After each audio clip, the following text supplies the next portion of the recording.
Hey guys, welcome to the very first episode of Beerside Chats. We're here with Zack, McCann, and Trey. Trey, I didn't get your last name. Bruchey, manager which is here. really fitting for working at a brewery. So today we're I'm Brandon Bond, by the Yeah, way. it's I guess Brandon. he's just going to totally forget Well, me. they know who we are. Wow. If you don't, Pucks Out Podcast, Bobby, Brandon, let's get after it. So we are here at Tailgate HQ off Charlotte Pike.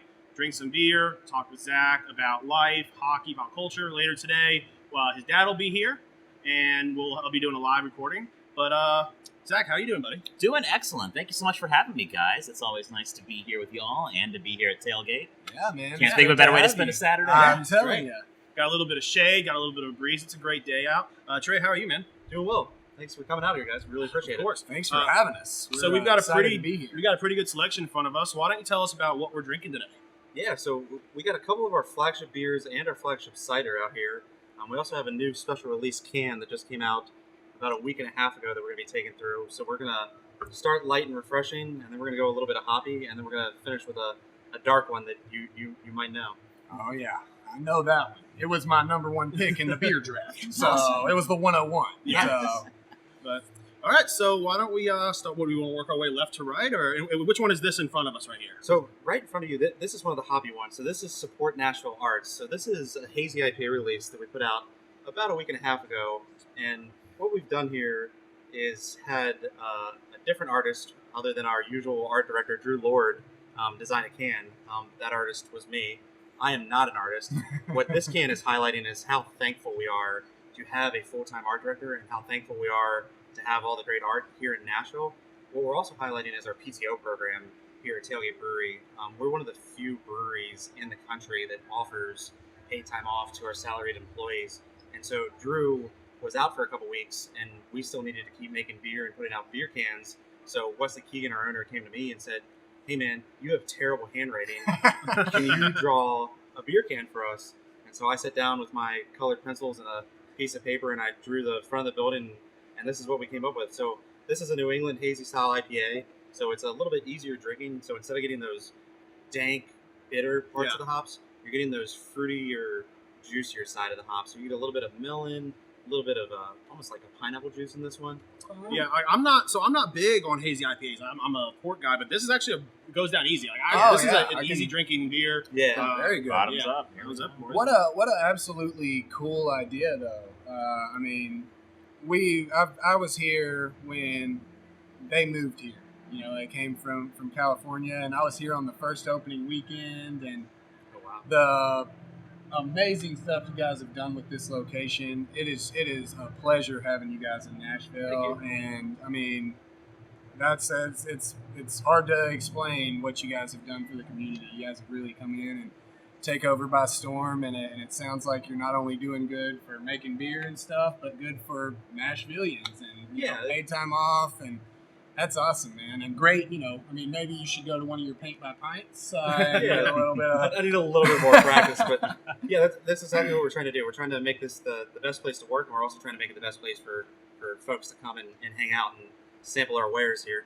absolutely. As someone who also was a child of Nashville arts, I, from Nashville originally, grew up and performed in the local arts scene for a long time prior to getting into sports and radio and everything. So I think that's just a cause that's near and dear to my heart. So thank you. So let's talk a little bit of beer history for us personally. Zack, when you're drinking, what is your go-to beer? Like what style of beer is it's just it's a Tuesday after work and you're ready to drink. Darker the better for me. I'm a big porter and stout guy. Though honestly, it kind of depends on the weather. If it's super warm out, happy with a good Pilsner. Love that. You don't want a coffee stout when it's 90. Right. I mean, not usually, but I'll party if it's there. Yeah, So, I mean, yeah. whatever. No Irish car bombs when it's 95 degrees out. My favorite type of beer is free beer. So, I mean, if it's there Perfect. and you're giving it to me, I'll drink it. And then a cold beer is the next, for sure. So, Trey, what about you, man? Your go-to beer? Oh, so I do light and easy. I mean, Okay. a lot of what we make is we do everything from hoppy to fruity to dark and everything in between. But just a clean, crisp Pilsner or a Kolsch or something like that sits me right. I'll tell you, man, this is was a good a one. fantastic beer, though. Yeah, that one went down easy. Bobby is a porter stout kind of guy as well. I'm a IPA guy. This is fantastic, though, man.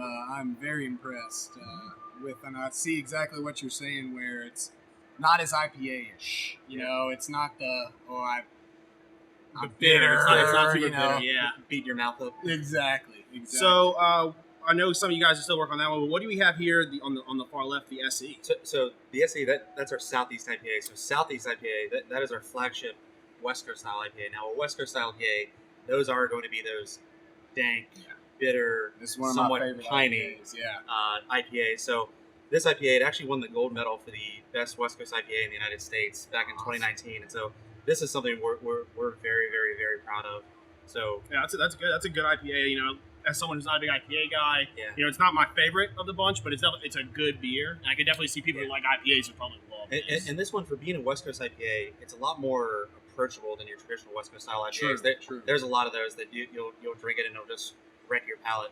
This one, even if you're not a big IPA drinker, it's still not going to overpower you and make you make a face after you take a sip of it. Not if the overbearing. hops aren't your thing. Not overbearing for Yes. sure. I remember when this one came out, and I was sold immediately. Yeah. I'm a big fan.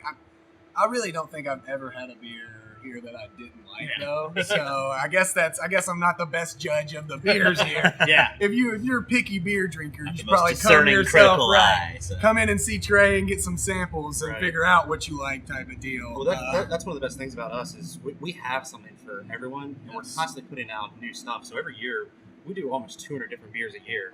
So if you come in and you can't find something on our tap list of 30 beers that we have on right now, give it a couple days, because chances are there might be something coming out that is for you. Yeah, and you guys have wine and liquor as well. So We I do. mean, you know, when you want to convince your wife or your girlfriend or your kids to come out and they don't like not small kids, over 21-year-old kids, drink responsibly. Please. I mean, you can convince them. They still got wine and stuff, and they got a great food selection here too. I love their pizza and their sandwiches here. We're doing a sandwich draft on the actual episode. Oh, wow. So I don't know if they knew about this. We didn't let them do research. I was going to say that the Reuben sandwich might be the one seat here. So. That's, Ooh, that's a okay. solid. I'm not giving anything away. Right, I've Yeah. got my list. I've got 12. Yeah, So if I mine was in gets the war room. I have a 101 for You're me very for sure. unprepared. Yeah. But so Good. That's what we wanted. We Yeah. wanted to catch you off guard. You're like, ham sandwich? Yeah. You know? I don't know. Is a hot dog a sandwich? I don't know. Is there cheese involved? So we established, what our go-to beer is. What would you, looking back, what was your guys' first beer? Whether first legal beer, first non-legal beer. For me, I think it was for purposes, let's pretend they're all legal. well, luckily for me, mine's the same. Yeah. But Yingling was my first. Introduced my dad to Yingling at a reasonable age. Sure. For me, it was funny because being in college, I also waited until I was of age to drink, like a real cool guy. And so what I did Following was the laws. Exactly. Cool. Well, I started off with liquor because I'm Irish, and that's what happens. And so I wasn't a big beer person until a friend of mine in college actually had a beer camp for us, where he had basically easy beers to kind of work us up. And the first one I remember liking was a Newcastle. Was my favorite one. Newcastle. Newcastle, and then Guinness, which is a love that has continued to this day. Boo. So That's one of my true loves in this world. Trey, what about you? Do you remember your first beer? Ooh, I remember my first beer. I remember the first beer that got me into craft beer. I remember being at a party at college, and of course I was of age, and someone handed me a Fat Tire. So I went to okay. college in West Virginia, and this was many, many, many years ago before Fat Tire was everywhere like it is now. And at that point, I had been used to drinking the Natural Lights and the Busch Lights and the Keystones of the world. And someone handed me a Fat Tire, and I cracked it open and took one sip, and was just blown away that beer could not taste like water. Right, yeah. That's a great beer. I love Fat Tire. I'm not a big dark, as I said, I'm not a big dark beer guy, but Fat Tire, I've had a few of those in my day. Right. Very much enjoy. I think, first beer that I ever had legally, of course, in high school, I failed a bunch.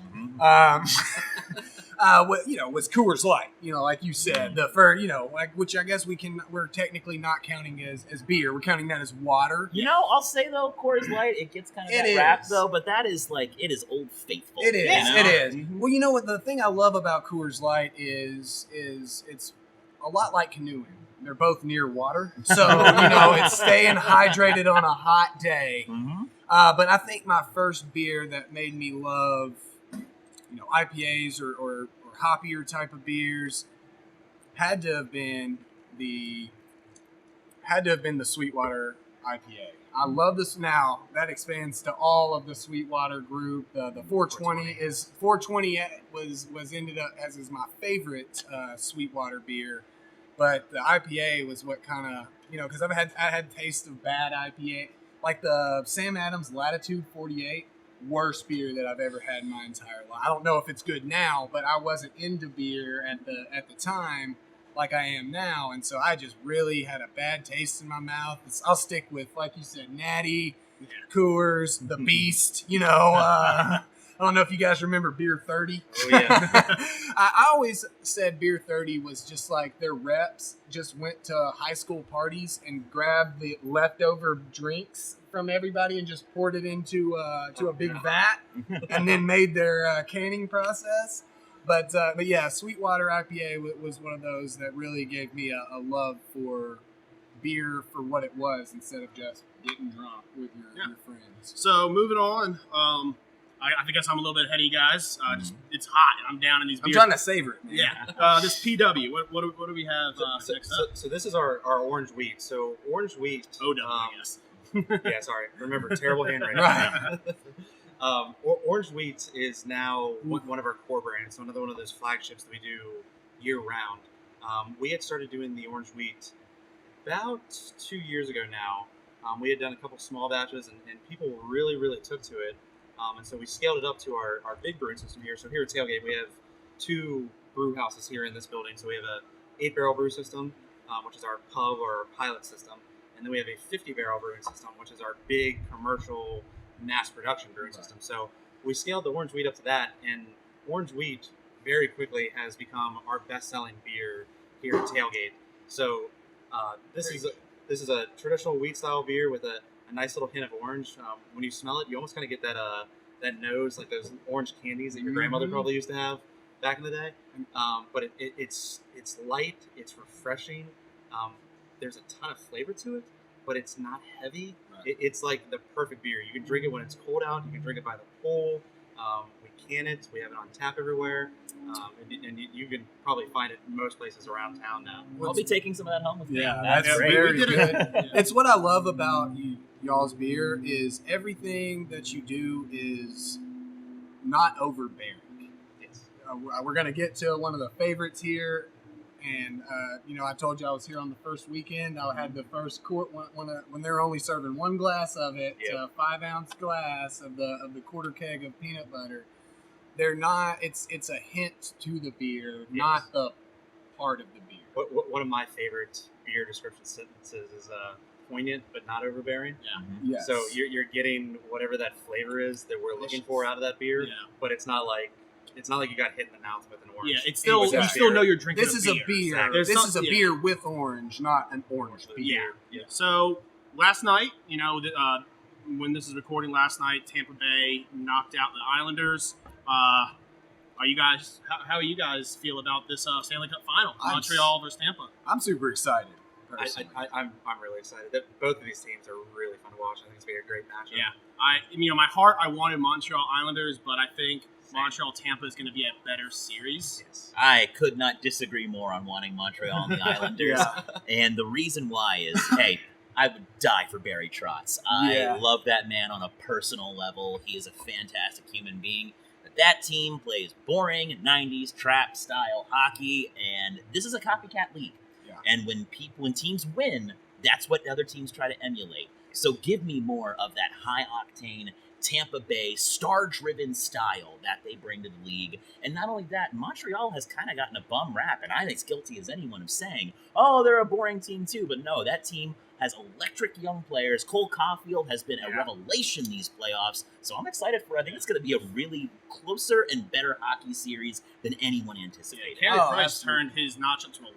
I was going to say that the goalie matchup in the Stanley Cup Finals. I'm telling you. Well. Yeah, I think that's what it's going to come down to be honest, is how the goalies do. And, I'm going to call it Montreal in 6. What do Okay. you guys think? Okay. I'm saying Montreal at 7. Okay. Mostly because I want the season not to end. Yeah. Right. Yeah. I'm going. I think Tampa's just too much. Thank you. I think Tampa's just too much. I want to say Tampa in 6, but if I'm being honest, I think it's Tampa in 5. In the immortal words of Marshall Mathers, let's snap back to reality here.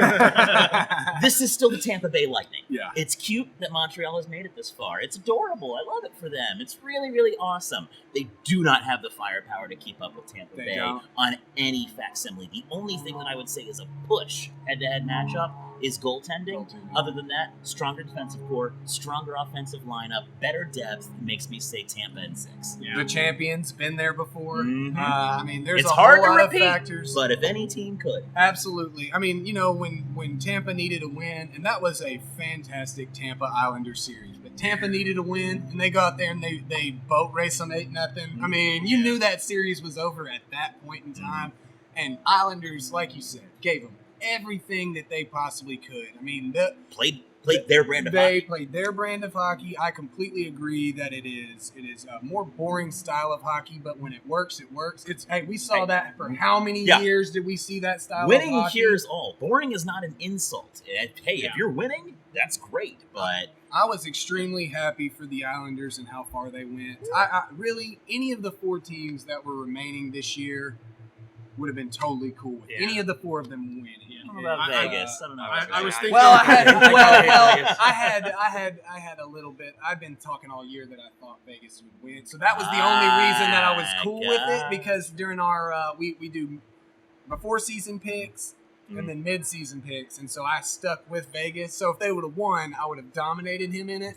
So that I'm cool with either of these 2 teams winning, but it would have helped me for bragging rights. I did Is enjoy that fair? I think it's fair. I did enjoy the Predators tweeting out last night saying that, hey, every team that made a banner joke lost in the next Yeah. round. So Yeah. And Dallas has already claimed that they're the Western Conference champions somehow, because because technically the Western Conference trophy didn't get awarded to anybody. Oh, So yeah. they're saying that they're still the reigning Western Conference champions, and they put a banner. They're saying, they might put a banner. So I mean, the Campbell went to Montreal, so I Yeah. don't know what they're so kind of shifting gears here. I'm Many- sorry. Before we do that, I do want to highlight how cool it is that we're going to get a Stanley Cup that we may never ever get to see again, with Yep. 2 Eastern Conference Yeah. teams playing in it. Isn't that weird? That I didn't even think about that until just now. We may never see this Stanley Cup final in the history of hockey ever again. I don't know if they go to how I've been wanting them to do playoffs forever, which is straight 1 He's to a 1 32. He's a 1 to 32 seed guy. Just everyone 1 to 32. I'm a 1 to 16 seed guy, but that's neither here nor there. But so, switching gears, many of you know Zack from RPGRadio show. Are you guys? Is that still weekly episodes? How has that been going? And honestly, during COVID, obviously you guys have been doing online playing. No, actually, so we were very good about getting socially distant and being in the same room. One of the things that is a core tenet of RPG Radio show is chemistry between the cast members. One of our core things that we try to expound upon is all of us either are or have been at some point professional actors.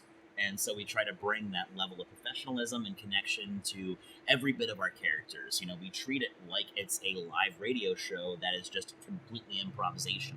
So for us to be able to record, what we would usually do is find a large garage, run chords to each of us, and essentially record all day. Our producer and dungeon master, Dan Storm, is just an incredible audio engineer. Sick name, too. I know, right? I mean, come on. That's one of the coolest things ever. It's like he's a wrestler. But if you look at just the level of quality of the production values and the chemistry between all of the castmates, myself excluded, I think that it's just a really special thing. We try to go about every 2 to 3 weeks for an episode. These things take a long time to edit. We add in full sound effects, full kind of, productions to make it almost like those old school audio dramas with everything being made up on the spot. So it's very, very interesting and a lot of fun. If you haven't checked it out, please take a listen. Yeah. We're very fortunate to play, us two and my fiance Stephanie actually are in a campaign with you. We've kind of fallen off a little bit because it was like you said, Dungeons and Dragons is really about that chemistry, and we're doing it online, and we all hadn't met and stuff, and so obviously now that things are kind of knock on wood, getting a bit back towards the normal. I'm really to looking it. forward to us all being able to actually get together for the first time and play our next campaign. Trey, you play any Dungeons and Dragons, man? I do not. I don't know. Okay. I don't know anything about it. I know that it's super popular, and we host a couple groups here that come out and play Okay. fairly Oh, regularly. that's cool. I mean, we have all the space here, so Yeah. you can set up Should be fairly great easily. fun, yeah. So it sounds Get like your game going. Trey just invited us to have a sesh here. More than welcome. Awesome, man. So, you do an RPG radio show. You've got Slapshot Radio with your dad, Paul. Mhm. Have you gotten him to play any Dungeons and Dragons with you at all? My dad actually, we haven't played together ever, but he used to be heavily into it back in his bright college days, and his favorite character that he told me about is a character named Average Andy, who had 5s in every stat, and just that's what he rolled, that's what he had, and so that's kind of the story that he likes to tell me Yeah. whenever we talk That sounds about long that, before so. 5th edition. That sounds Yeah. rough. Oh, Yeah. yeah, exactly. I mean, well, you guys. I mean, listen. If the two of you ever want to do a 2-man campaign, I will always DM one shot for you guys. I think that would be a blast, and that's great content for you guys. I think that would be amazing. Average Andy, Yeah, right. whenever you want to play, Exactly. just going through, killing some goblins. So why don't you tell us, because I've already finished my 2 beers and I would like to get into beer 3. Trey, tell us about beer 3. So this is peanut butter milk stout, or Mm. PBMS. Never heard of it. as we refer to it here internally. Peanut butter milk stout is the one that you most likely know us for. I've traveled all over the country, and I'll run into people and say, "Hey, I work for Tailgate Brewery out of Nashville, Tennessee," and the first thing they say to me is, "Oh, peanut butter milk stout." This is our flagship beer. So when we got here to Nashville, this was one of the first ones we had kind of done on our experimental system, and literally from day one, it took off. So this is our all-time bestseller. It's one of the most awarded beers in the state of Tennessee. So what it is, it's a stout, so it is a darker beer. It is a milk stout, so that means that we add lactose sugar to it, and so that lactose sugar gives it that. I'm lactose intolerant, bro. If you're lactose intolerant, it won't make you sick off of 1 or 2 sips. If you drink an entire Right. 6 Which pack, is- then Which is what I go for. right. That's Yeah. why I keep getting I so get it this sick. about a keg. So. I'm not lactose intolerant, everybody, just so you know. You just drink too much, Brent. I'm just... Yeah, the puking's from being drunk. Did you just give me a realization on the first Beerside Chat? Well, Bobby, I gotta quit this, man. So what that lactose does, it adds that like milky creaminess to it, to both the taste and the mouthfeel. And then lastly, it's peanut butter. It doesn't actually have peanut butter in it. What is actually in it is a total secret. But what we can say is it's hyperallergenic. So if you are allergic to peanut butter, you can still, or peanuts for that matter, you can still drink this beer and enjoy it with the rest of the regular beer. Really? So we're not trying That's to amazing. exclude anyone from that, but people will have a lot of misconceptions with this beer. They look at it and they're like, "Oh my lord, it's dark, it's heavy, it's hard to drink." That was me the first time, man. And then I had that 5 ounce, and I was like, "Sure you guys are only gonna sell us a 5 ounce?" They're like, "We want other people to try it." And I'm it's one of the few stout. Like I said, I'm a IPA guy. We did a live show with Manny Blue a few weeks ago at 6 and Peabody, and I got the 101 and took peanut butter milk stout just because I didn't want it to get stolen elsewhere. All others were hoppier or different, but I mean I had to go with the peanut because it is the one stout that through and through I sell to everybody. Yeah. Like stouts, you don't like stouts, it doesn't matter. We do the same thing here. People come in and they'll see, "Ew, milk stout" on the board, and it's like, no, try it, and then take one sip, and it changes their life. It Next thing does. you know, they're coming here weekly for a 6-pack. do you have a favorite, moment of realization that you saw on someone who tried it for the first time? Myself, the very first time I'd come to visit Tailgate, I'm from Annapolis, Maryland originally. I'd come down here to visit Tailgate and had the peanut butter milk stout on nitrogen. So the one we're drinking here is CO2. Like you were on nitrogen? No. I've been watching a lot of Fast and Furious lately, Right. so it's He fine. hit the nos, and then any beer would have been. I don't know why, but now I'm just saying family a lot. No. So we pour the beer on nitrogen. So instead of pouring it with CO2, we're pouring it with that nitro. And what that does, it makes smaller bubbles. And so it makes that mouthfeel a little bit creamier and a little bit easier to drink.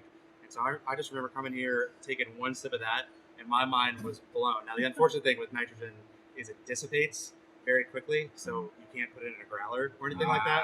And so that was the biggest disappointment, was not being able to bring that back to Maryland. But that's still. So you got a job here, and you're like, I'm just gonna work here and hang out by the nitrogen peanut butter. Pretty much.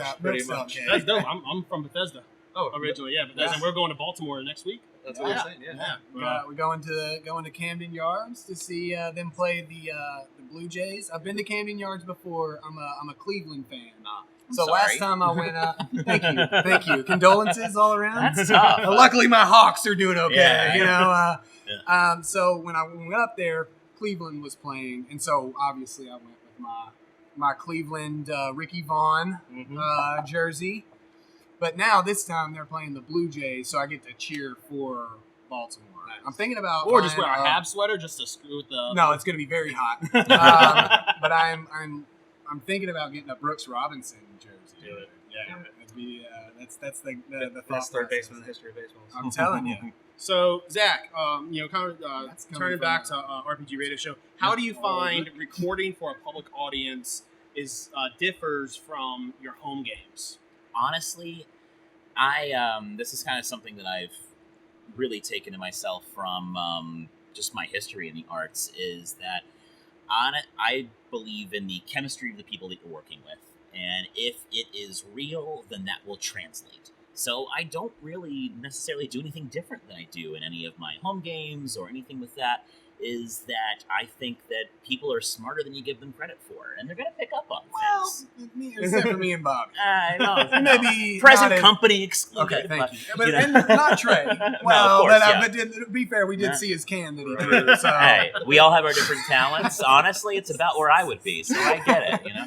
And I have a degree in art, so for me, honestly, it's a matter of you bring real connection and real emotion and real actual interaction between people, and it makes people enjoy and they can relate to that. And so when it comes to recording that, I think it's more of a intimate capturing of those moments that allows people to get insight into those experiences and reminds them of the experiences that they've had. So that's kind of what I try to bring to it. I'll tell you, when we played the campaign with you, that was the first time I've ever played. Mm-hmm. So having a guy like you and Kyle was very helpful to kind of see what is expected of a campaign like that. Well, the nice thing is that there is no expectation. Yeah. Whatever you bring to it is what you bring, and that's where you are. It's a matter of just meeting you where you're at. Yeah. And if you can do that, then you're set. That's what it's about. Yeah. It's just bringing yourself to it and having fun. Oh, yeah. Well, it made it fun. I mean, I think that's very key, and especially in a very difficult game like D&D, mm-hmm. to have fun your first few times, mm-hmm. because you don't want to get a bad taste in your mouth. The first time that I ever played Dungeons & Dragons was when I was 18 years old, and I was working professionally at the Tennessee Shakespeare Festival out in Bell Buckle, Tennessee. Oh, Bell Buckle. If you've never been to Bell Buckle, you need to make the trip. It's about an hour outside of Nashville just to go to the Bell Buckle Cafe, which has some of the best food I've ever had in my life outside of right here at Tailgate Brewery. I got you, Trey. Plug in. So for me, it was a matter of getting to play with just a bunch of actors who I was already friends with and everything in there. Just made it so, I guess, extra, for lack of a better word. So it was super fun to be able to say, okay, this is just improv. This is just mess around with friends. And to have that kind of mindset really just made me fall in love with it. So. Yeah. I mean, speaking as someone who's the forever DM and mm-hmm. actually okay with that, because one of the things I love about DMing is that you control. Well, sorry, sure. I'm so sorry. Is that you never know what your players are going to do. It's not like a video game where there is invisible barriers that keep players mm-hmm. from going a certain way. I can set a track, and at any moment they can completely veer off of it, and I can give them as many warnings that what they're going to do is not smart, and they're going to say, "Yeah, we hear you, but we're going to go kill this king real quick." Then we're going to be really mad about mm-hmm. it. Once you're going to be like, "Why did you kill us?" Well, you attacked an ancient dragon at level 3. Right. That was more. But that's on you guys. And we do a family campaign. My fiance, Bob's wife, and Bob and I. Mm-hmm. And so we really took a drinking contest that was just supposed to be a quick filler portion. Skill check competition, really. And we really took it to the next level. They decided to undressed to distract the other team. So they had to beat a DC 25 persuasion check to not get kicked out of the bar. They rolled a nat 20. I'm like, all right, well, I guess you're not getting kicked out of the bar for undressing. Yeah, we were flashing people. We dominated that drinking contest. If we're being Is that honest. allowed here at Tailgate? I'd rather. If we roll a If nat we 20. rolled a natural 20 and I persuaded Yeah. you to let me flash the people we're drinking against. Yeah, a natural 20 would be cutting the phone line so they don't call the cops. Yeah. We have Trey. I have my chloroform and I'm taking Trey down. Yeah. The party rogue took it way too seriously. But all right, so what is this last one we've got here? So this last one, this is our Prosecco cider. So we're actually going to step away from beer here, just kind of highlighting all of the other different product that we do make here internally. So we started the Tailgate Cider Company back in early 2018. We were actually the first cider company that was actually making their cider right here in Nashville. And so our Music Row location, which is located downtown on Demummery Street, that was our original cider house. So that's where you can still go and get a bunch of different fun experimental ciders. So we're doing everything from putting cinnamon in ciders and different fruits and hops. And so it kind of follows the same spirit of the beer, but it's only available at our Music Row location. So all of our locations do something a little bit different, and we have exclusive things on at those locations. So it kind of gives you an excuse to go either up here to the brewery or downtown to Music Row, or over to the east side to Tailgate Brewery, East Nashville, and try the products we put out there. So our Prosecco cider here, this is a drier cider, so this is actually made with champagne yeast. So right, so you still get that good appley taste, but instead of being sweet like those big macro ciders that you see out in the world, this one's a little bit drier, a little bit more pointed, and I talk to it almost being like a fine white wine. I feel that. And I'm a big white wine guy, as you can tell. Absolutely.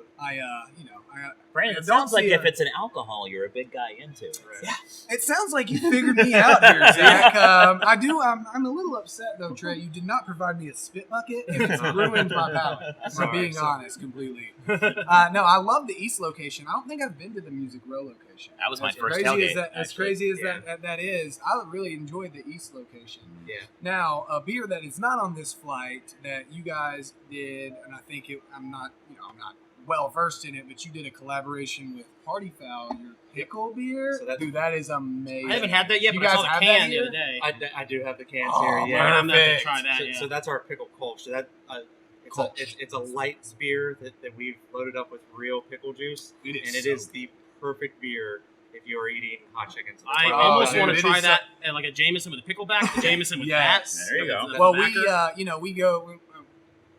Stephanie and I live over in Donaldson, and so there's that Party Foul Yep. right there. And so with a couple friends that live over there, we go to the Sunday morning brunch for the $2 mimosas So, of course. until like 11, and we get hammered off of some mimosas, and then boom, pickle beer. It is the perfect.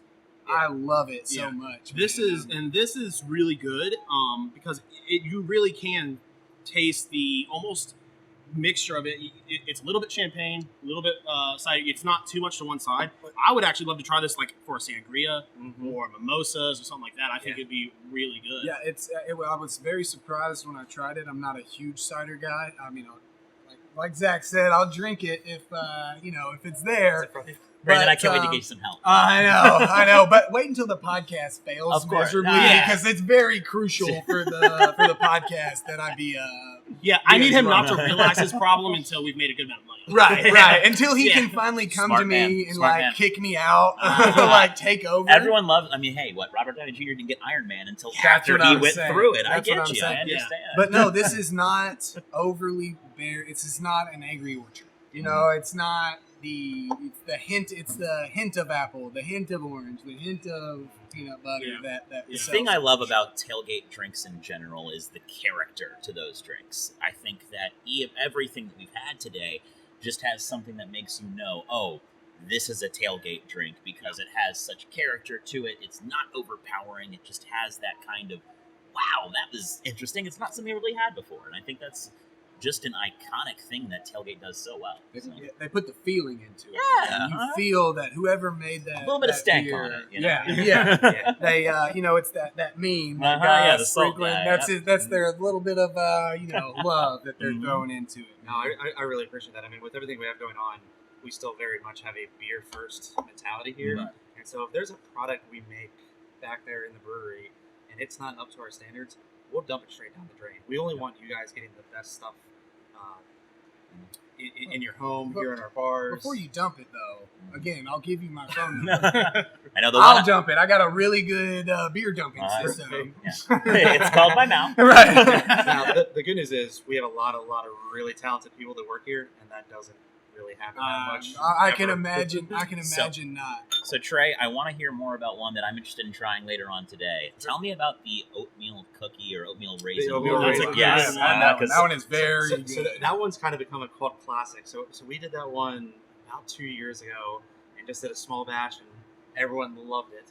And so last year during COVID, we put it out in cans, just because there weren't bars coming to and drink it anymore. And it sold out like that, and everyone loved it again.